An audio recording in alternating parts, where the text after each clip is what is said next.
జయ మా బగులాముఖి. అందరికీ నమస్కారం. ఈరోజు మన ఛానల్లో ఎంతో విశిష్టమైన 11 గుప్త మంత్ర విద్యల పుస్తకంలోని 4వ విద్య, తంత్రశాస్త్రంలో అత్యంత శక్తివంతమైన, త్వరగా అనుగ్రహించే విద్య క్రోధ భైరవ విద్య గురించి తెలుసుకోబోతున్నాం. శివపురాణం ప్రకారం భైరవ స్వామి సాక్షాత్తు ఆ పరమశివుని యొక్క పూర్ణ స్వరూపం. అష్టభైరవులలో 4వ రూపమైన క్రోధ భైరవుడు అడ్డంకులను తొలగించడంలో, శత్రు సంహారంలోనూ మరియు సాధకుడికి అద్భుతమైన దివ్య దృష్టిని ప్రసాదించడంలో ప్రసిద్ధి చెందారు. ఈ సాధన ద్వారా సాధకుడు వజ్రం లాంటి శరీరాన్ని, తిరుగులేని ఆత్మవిశ్వాసాన్ని పొందుతాడు. భూత భవిష్యత్ వర్తమానాలను తెలుసుకోగలుగుతాడు. క్రోధ భైరవ సాధనలో నియమాలను పాటించడం చాలా ముఖ్యం. ఏదైనా శనివారం లేదా ఆదివారం రాత్రి 11 గంటల తర్వాత ప్రారంభించాలి. సాధకుడు తప్పనిసరిగా దక్షిణ ముఖంగా కూర్చోవాలి. నలుపు రంగు వస్త్రాలను ధరించాలి. నలుపు రంగు ఆసనంపై కూర్చోవాలి. పూజ విధానం మరియు సామాగ్రి: ఒక పీఠంపై నలుపు రంగు వస్త్రం పరిచి క్రోధ భైరవ యంత్రాన్ని లేదా విగ్రహాన్ని ప్రతిష్ఠించాలి.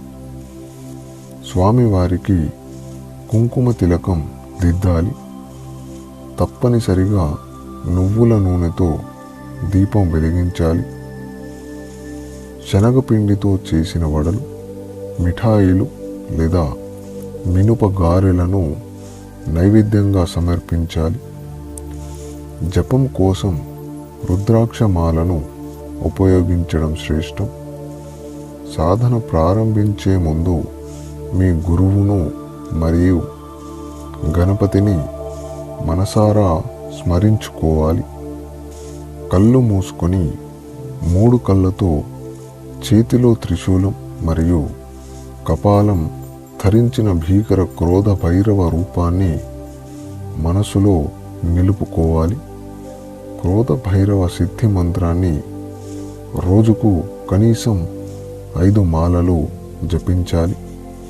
ఇతర శక్తులు అనగా యక్షిణి లేదా అప్సర వంటి సాధనలో ఆటంకాలు ఎదురవుతుంటే ఈ రహస్య మంత్రం వాటిని తొలగిస్తుంది. మంత్రం జపిస్తున్నప్పుడు ప్రతి పూసను తిప్పుతూ ఆ మంత్రశక్తి మీ శరీరమంతా వ్యాపిస్తున్నట్లు భావించాలి. సాధన వల్ల కలిగే ఫలితాలు: నకారాత్మకత అంతం.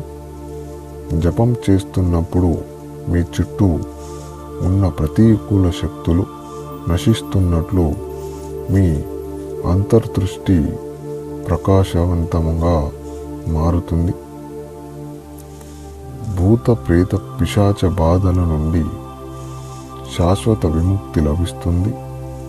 గ్రహ దోషాలు, దరిద్ర మరియు దీర్ఘకాలిక రోగాలు తొలగిపోతాయి. ఏకాగ్రతతో సాధన చేస్తే 24 గంటల్లోనే మీలో సానుకూల మార్పులను గమనించవచ్చు. ముఖ్యంగా ఈ మంత్ర విద్య ద్వారా మీకు దివ్య దృష్టి అనగా భూత భవిష్యత్ వర్తమాన కాలాల గురించి తెలుసుకునే శక్తి లభిస్తుంది.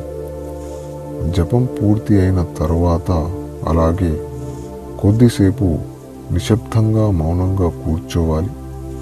సాధన పూర్తి అయిన తరువాత పేదలకు ఆహారం దానం చేయడం తప్పనిసరి. దీనివల్లే సాధన సంపూర్ణమవుతుంది. క్రోధ భైరవ సాధన అత్యంత ఉగ్రమైనది కాబట్టి సాధన సమయంలో సాత్విక ఆహారం తీసుకోవాలి మరియు ఎట్టి పరిస్థితుల్లోనూ భయపడకూడదు.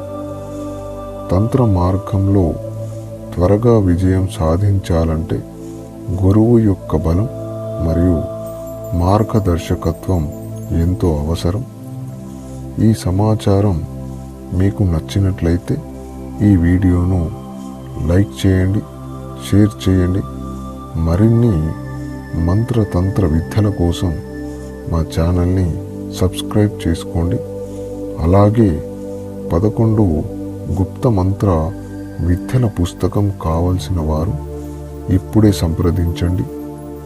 జయ మా బగలాముఖి.